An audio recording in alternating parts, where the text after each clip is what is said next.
So I read for 20 years just for friends, keeping my ego out of the way, being a clear mirror. All of a sudden, in the early 90s, I could do hands on healing and talk to dead people with no training.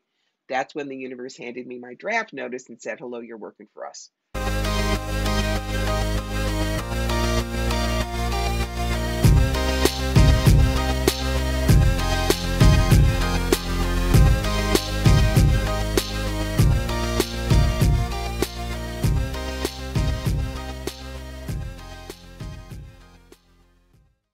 Welcome back, everybody. We're joined here today by Corbie Mitleid. Corbie, welcome. We're so happy to have you here, and we're excited to learn about you and your story. It's great to be here. Thanks for asking. Anthony, how are you doing today? Doing really good. Spring's here. The flowers are going. It's great outside. I'm really happy.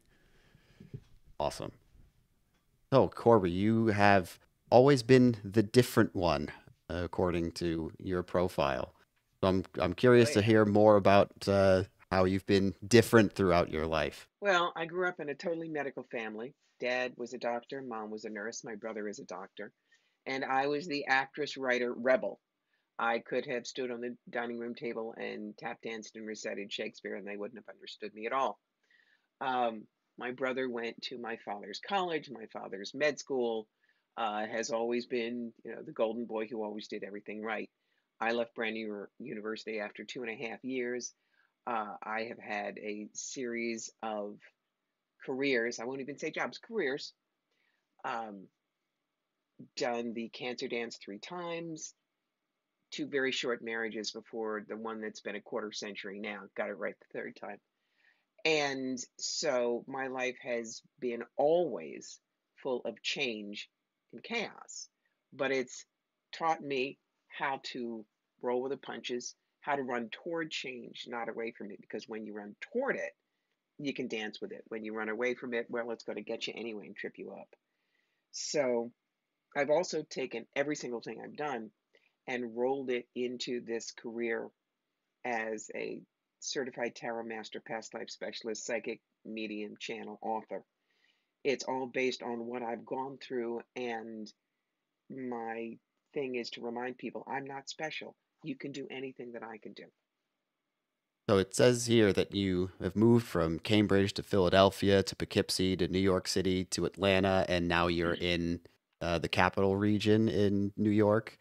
And That's right. just talk us through. That's a lot of moving. It's a lot of very different experiences and very different places to be living. So talk us through all of that. Well, I moved to Cambridge right after I left Brown. Met my first husband. We moved to Philadelphia, where his family was, and he was finishing college. When that broke up, then I moved up to Albany, New York, Albany, Schenectady, Troy area, where I had friends. A short stint out in Buffalo, back to Cherry Hill to figure out who I was. And then I started my real sojourn in upstate New York, which I love. I lived in Poughkeepsie for 5 years, then went to New York City to act. I was a professional actress for about 4 or 5 years. Met my second husband. He did not like New York, wanted to go back to California. I said, no, you have fire, flood, earthquake, and mudslide for your seasons. We compromised on Atlanta. After 2 years, he decided he didn't want to be married. I was a bagel. He was a surfboard, is how I put it. And so he just took off. It took me some time to be able to get on my own back up from Atlanta to the Hudson Valley area of New York, which is where I connected with my current husband. And I have been up here in the Catskills basically since the day before 9/11. And with all the traveling that I did doing psychic work, it was 45 weekends a year on the road, 45,000 miles a year on the car. My nickname was the Travel Channel. It's really nice to come home and have nothing but mountains and hayfield, and my neighbors are sheep. Yeah, we're neighbors, sort of. I'm in upstate New York. My wife's from the Catskills, well, thereabouts. And I did a lot of moving myself. So I'm curious, what Did you move because you were looking for something? Did you move because you were trying to leave something? Like, how did you, Okay. what prompted all the moving? Yeah. Came moved from Providence to Cambridge because I had friends there. It was a place to start. I moved from Cambridge to Philadelphia because that's where my first husband wanted to live. That was where his family was. I moved from Philly to the first time in the Capital District because I had friends that helped me get out of a very difficult situation. I mean, first time he threw me against a wall, I was gone. That was less than a year. After um, the Capital District, I got probably my favorite job other than this, which is working for 5 years for Warp Graphics. This is Richard and Wendy Pini, and they publish the graphic novel series ElfQuest. I started as their administrative director, then became associate editor, wrote for them, edited for them. We're still very, very close friends. As a matter of fact, Wendy was my matron of honor and Richard was my photographer at the third marriage, which has lasted a very long time. When Warp went through its collapse period and had to lay people off, that's when I decided I'm going to go to New York. I took acting in high school. I was a theater major at Brown. Let me see if I can do this. So, lived in New York City until I met the second husband. And that's when he said, I don't want to be here.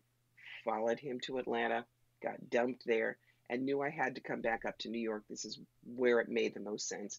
And this is where I connected with my current husband, Carl. He was director for 23 years for a Revolutionary War museum. And so we've settled here, and I can't see myself leaving. It really is. We all know where we belong. Some people, like my husband, Rich, were not comfortable anywhere but on the West Coast. My boot heels are in New York State.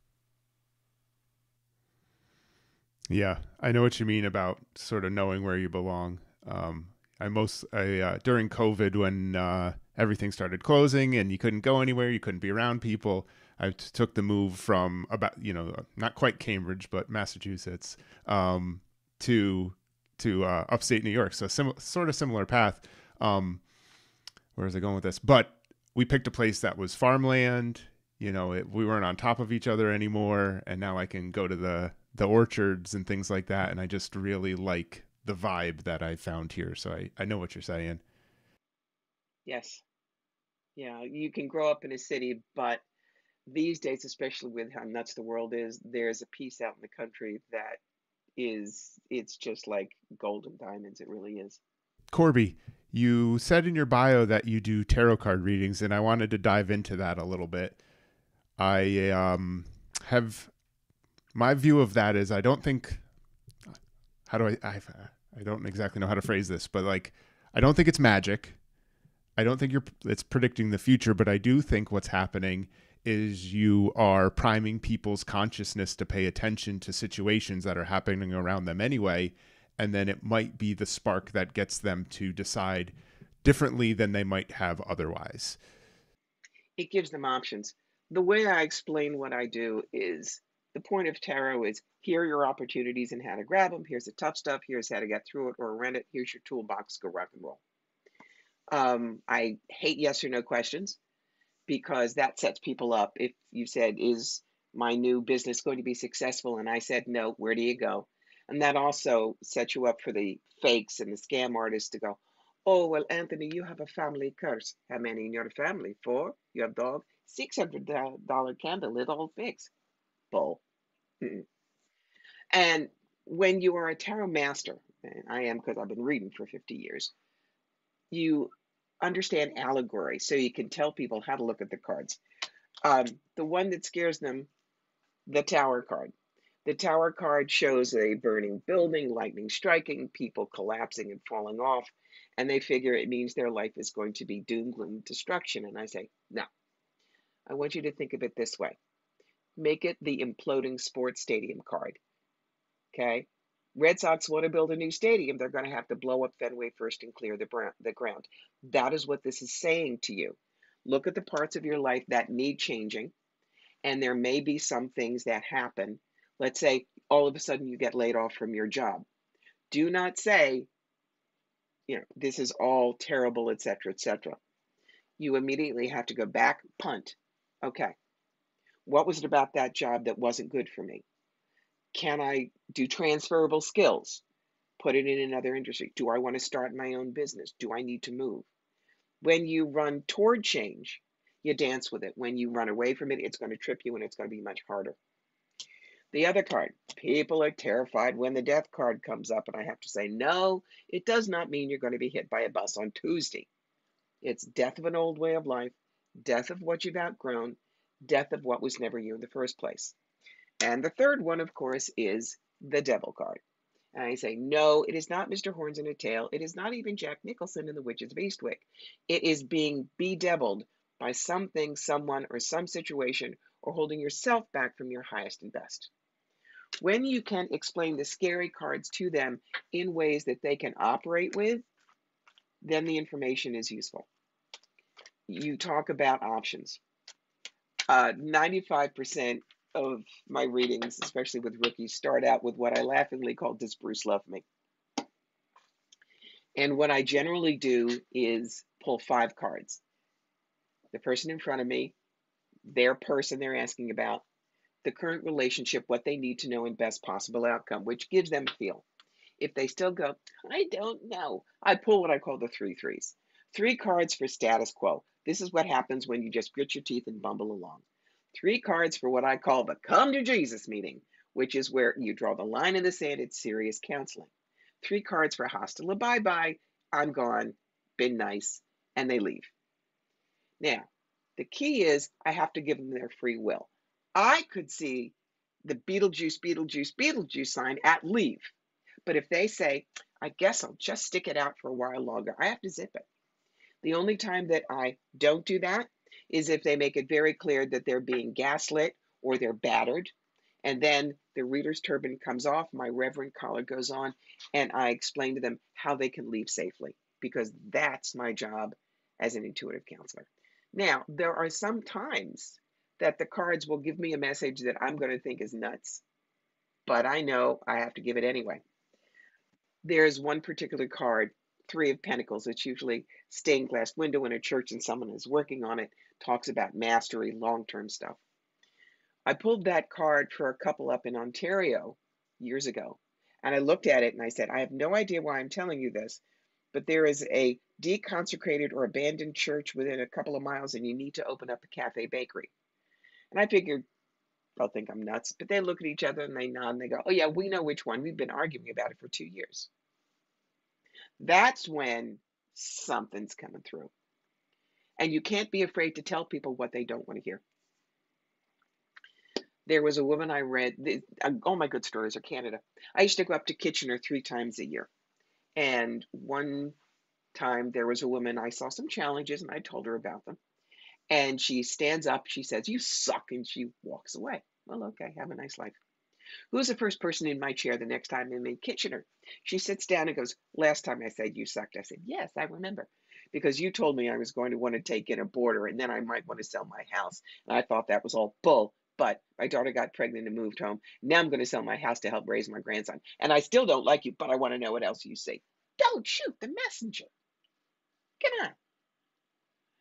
So that's part of it, is trust. If you put your ego out of the way, then you can give the straight messages, and you always remind people that even the best of us, we're human. We're only 85% accurate. The only one 100% accurate is God, and he's not has a booth at the psychic fair this week. Sorry. How did you get started with all of this? There must have been some sort of like feeling or sign that you got. Like how did it all start? When I was 9, I read a book called The Witch Family by Eleanor Estes, and I went, ooh, there's magic in the world. I want to go find it. Fast forward to 1973 when I was a senior in high school. Yes, that tells you how old I am. I was working part-time at Spencer Gifts. That was the year Live and Let Die came out with Jane Seymour, the card reader. And they had the James Bond 007 tarot deck, and I bought it because we were all hippies then. You had your elephant bell bottoms and your David Crosby fringe jacket in your deck. Now, 5 years later, everybody else had moved on to roller skates and disco balls, but I said these cards are really cool. So I read for 20 years, just for friends, keeping my ego out of the way, being a clear mirror. All of a sudden, in the early 90s, I could do hands-on healing and talk to dead people with no training. That's when the universe handed me my draft notice and said, hello, you're working for us. So I did it part-time. While I was an actress, an author, an inspirational speaker, a video producer, a writer for ElfQuest, a legal assistant, executive recruiter, until 9/11. As we watched the towers burn, I turned to my husband and I said, I need to do the psychic work full time. People need to know their other answers. He said, I believe in you, go do it. So for a year, I still did corporate, did the psychic work on the side. After a year, I kicked the corporate door shut. Since then, it's been 6 days a week, 14 hours a day. I read about 1,000 people a year, and I get to get up in the morning. I don't have to get up in the morning. That's the biggest gift. So, as you were starting out reading tarot and kind of learning Mhm. the ropes, were there times where you questioned it Of as something course. you wanted to do, and like, am I actually any good at this? And how did you persevere through the initial? Am I really any good at this? Not, I wasn't seeing it as a career. I just loved it. It was fun. And, you know, metaphysics and spirituality then, it was kind of this club. You were part of this secret underground. And also as a writer, words are my drug of choice. And so I was able to spin these useful stories. See, when the universe hands you your draft notice and you take it, it starts rifling inside to see what you got. Theater major at Brown, acted in New York, so I understand stories and character arcs. Words are my drug of choice. I'm a writer, I can tell the stories. I also have loved history since I was a wee thing in single digits, so I can do past lives very well. You put that all together, that's why tarot, oracle cards, past lives are my thing. On the other hand, do not ask me to do spirit art because I cannot draw a picture of a person like a stick figure with a sharp pencil and a lot of prayer. It's not going to happen. That's why I tell people when you get into this, find what you love. You don't have to know all of it. You're not a liberal arts major. And sort of as you went along and kept doing it and found a love for it and a real talent for it, was there any moment kind of early on where you did a reading and it was so I don't know what the word I want, but like it just went so well and it helped a person um in such a way that it really clicked for you, that it was like, this is what I need to do? I wish I could say yes, but if you think about it, I have probably read over 30,000 people in my life. Can't remember. There are certain readings that I know past lives did a difference, channeling did a difference. That's why I love past lives. Don't come to me and say, yeah, I must have been Anne Boleyn. I can't wear turtlenecks. And don't come to me and say, I don't know, just tell me a past life. I think it's cool. Now, the reason we don't remember past lives is we're supposed to live this one. So you come to me with an obsession, a phobia, a person or a place you don't understand, then I have the ability to go up to the Akashic Records, pull down the past life you want. That's past life retrieval, not regression. Past life regression is what most people know, and that must be done by a certified hypnotherapist in case you get into trouble getting stuck. But the couple of stories that I've got about that, because that is really useful. A woman came to me and said, I don't know what to do about my son. He's 29. He won't make any decisions without me. He won't live more than a mile away. I know this is not right. What's up? And I was able to make a connection in about 30 seconds. And I said, okay, it's 1944. This is Utah Beach. So this must be D-Day. I'm seeing your son. He's on the beach. He's down. He's got shrapnel in his leg and he's bleeding out. You're his commanding officer. You scramble over the dunes. You reach. You pull him to safety. You both get some more shrapnel, but you both live. And I opened my eyes and she says, can you see my rank? I said, yes, you were a sergeant. She goes, he's called me Sarge since he was 3 years old and we never knew where that came from. second story, girl from Iowa. Family was never anywhere near Civil War areas, but she was always fascinated by the Civil War. Fascinated. And what I got for her was, I am seeing a small whitewashed room, lower ceiling. You have two tall gentlemen standing there, one in military uniform, one is civilian, but their heads are bent forward because they're too tall for the room. You are kneeling by the bed. You're in a dark gray dress. There's black soutache around the peplum, the sleeves, and the hem. Dress looks about 1861 or 62, but remember, it could be a little later because you weren't stepping up to fashion every single time. In the bed, dying, was a very old black woman, and you were all grieving because she had gotten out of a Mississippi plantation. She was almost to the end of the Underground Railroad, but she was dying. She wouldn't make it. And I opened my eyes, and this woman is crying and says to me, that has been an exact dream, everything about it that I've had for 20 years, and I didn't know what it was. Can I explain it? No.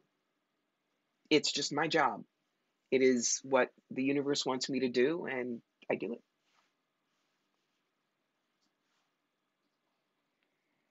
But again, the reason I can do this is because of my own background. You can have someone else who's good at retrieving past lives, but they don't have my historical knowledge. So you could show us both the exact same image, and they might go, well, you're in a long skirt and a big hat in a very fancy building, so maybe it's Europe somewhere, I don't know, maybe 19th century.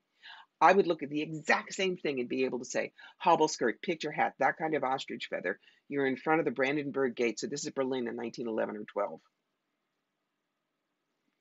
The universe uses what we've got, and that's when you know the engine is running, because it flows for you. Do you have any speculation about where you think that comes from, like how that process works? It's my job. You know, what's the line in Rocket Man? It's just my job 5 days a week. Bless you, Elton John. Um, there is so much we don't know.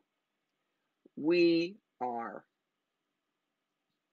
small bugs on a little dust mote of a planet at the butt end arm of a middling galaxy. You know, it's trying to figure that out is like taking an ant into a calculus class. Not only has it got no background to do the equations, but it can't even hold the pencil in its little paw. You know, we have to accept the fact we don't know. We're not going to know until we're dead. We won't. And there are some people that say they've gotten messages about what it's like after death. And maybe it is, or maybe it is, you know, we're all in a simulation. They're starting to look at that as well. We don't know. I do know that as far as reincarnation goes, when people come up to me and say, but the Bible says it's only once, I go, and you're right too, because Corbie, Anthony, Jason, we are a recipe that is one and done. We as this will never be back down here again. It's the soul that keeps reincarnating. And I use the example of the actor Matt Smith. Matt was the 11th Doctor on Doctor Who. He was my doctor. But when he hung up the bow tie and the too short pants, he then became Prince Philip on the first 2 seasons of The Crown. And when he hung up the military uniform, he became this whack job in House of the Dragon. Now, the Doctor, the Prince, and the whack job are like our incarnations. They don't know each other. They're completely different, but they are all brought to life by the one actor, or for these incarnations, the one soul, so that learning can be done and information can be brought back. That's really neat. The first analogy I thought of was the mycelium, and that mushroom like fruit is the fruit of the mycelium, and right, the mycelium is the network, and then it has all these little budding fruits that are like someone's experience, and they have their own life cycle, and they'll have their spores, and then they'll die off. But Oh, don't get ultimately, me into Paul Stamets and Spore Drive. You know, oh, yeah, I I love do that track, stuff. but no, we're doing something entirely different with that. But yes, yes. So I wanted to ask you about people's sentence of passion. You said that you like to help people find them. So I'm curious, you tell us more about what a sentence of passion is and how you go about helping people find those and how that's beneficial to them. Don't ask me what your purpose is, because I haven't lived your life, experienced your challenges, gotten your accolades, worked on your inner landscape. Your sentence of passion is not who you are or what you do or even how you do it. It's your vapor trail. When you go skidding into heaven on bald tires and fumes in the tank, and God hands you a beer and says, "So," you get to say, "I did this. Isn't it cool?" Now, my sentence of passion is cross the bridge from fear to fearlessness and fly. When I can take somebody from point A to point B when they thought they couldn't make it, whack them on their shoulder and say, "Here are your wings. You don't need a flight plane. Get." I am living my bliss. That's my sentence of passion. That is, if you will, my purpose. And so the two ways I go about helping someone with it, yeah, you can do a very deep dish consultation with me. I send you 2 pages of what look like disjointed questions. But after you do that homework and you and I get together and discuss them, we will find patterns in who you are. But like I say, it's expensive. It's an hour and a half of my time. And I always downsell. Find the least inexpensive way to do it. So in my book, Clean Out Your Life Closet, I do have a chapter on getting clear on your purpose. And I ask 6 of the most important questions from the 2 pages. The first one is, what has your life been about? And you got to dig a little bit in this. Let's say that you've always had a roller coaster relationship with money. Do you feel you're doomed to a marginal existence no matter what? Does it inspire you to live more simply? Or do you put money as the only thing that is important to you? If you are always overlooked for awards, or you should have gotten it, but politics took it away from you, does it make you bitter or better at being self-reliant? Things like that. Where does your happiness live? Where does your happiness live is, when are you happy? It's like, don't put me in a city. My happiness is out here. Okay. Where do you find comfort? That's not potato chips and video games. That is, where do you feel like you're on all cylinders? And again, with me, it's in front of a camera, it's in front of an audience, it's writing. My beloved stepmother, Shirley, loved gardening. She put moss plugs in our backyard. She tended the mountain laurel. She felt that digging in the dirt literally grounded her. So that's an example of where do you find comfort, because it will be important somehow to plug that into what you choose to do with your life. Then there's what crisis changed your life. With me, it was doing the cancer dance 3 times, double mastectomy in 2004. Some people, a friend of mine lived both through Hurricane Sandy and the Houston floods. Some people, I was in the Northridge earthquake. Some people, it was, I did 2 tours in Iraq and had to come back and totally reinvent my life. How do you learn or work best? Are you left brain or right brained? Do you learn best seeing something done, doing it yourself, hearing? That's all the tech kind of stuff. And what do you want to be remembered for? And don't ever say, "Oh, it doesn't matter," because yes, it does. It doesn't mean you have to be famous. Maybe you want to be remembered for the aunt that made everybody laugh, and the one that could get through to the juvenile delinquent part of the family and get them on the right path. With me, I want people to think bigger than they normally do, but laugh when they remember how I talk to them. I mean, I've done stand-up comedy about, you think a psychic's life is easy, because I found when you get people laughing, the information goes in faster and sticks. So those are 6 questions. If you can ask yourself, you'll begin to find out what your sentence of passion is. And when we know that, we know what will work in our life and what won't. So I guess looking forward, what are you working on now? What's on your horizon? Well, I don't know. There's less of a horizon when you're 69 than when you started this at 45. I still want to read, absolutely. Uh, I do need to know a little bit more about social media. In the 90s and early 2000s, I knew exactly how to get my word out. Now, very different. So I'm getting my millennials and Gen Zs to help me with things like TikTok and Instagram and all of that stuff. Um, I want to keep doing what I'm doing. I joke about doing it until I'm 2 weeks dead, and then I just flip my sign to spirit guide and I keep the office. I like that. So how can we and our listeners help you going forward? Um, Come see my website. Come visit. Come have a reading. I have something like 2 dozen different levels. You can do a 5-minute burning question to something that's called a soul plan reading, which, if you've read Robert Schwartz's books on pre-birth planning and life between life, will make sense. But that one is helping you with a life challenge. Why was I born in poverty? Why did my fiance die a month after we got engaged? Why did I choose to parent handicapped children? That I'm basically in 12 hours of deep trance meditation the day we're going to talk, looking at numerology charts, looking upstairs, pulling down many past lives in detail. And then you and I are talking for an hour. So I show you everything that I've gotten and we figure out how you can move forward. But the most important thing is having a reading with an intuitive like me. It's a luxury, it's not a necessity. Make sure that you really do need it. Make sure that we can be of use to you. Then I am more than happy to have you at my desk.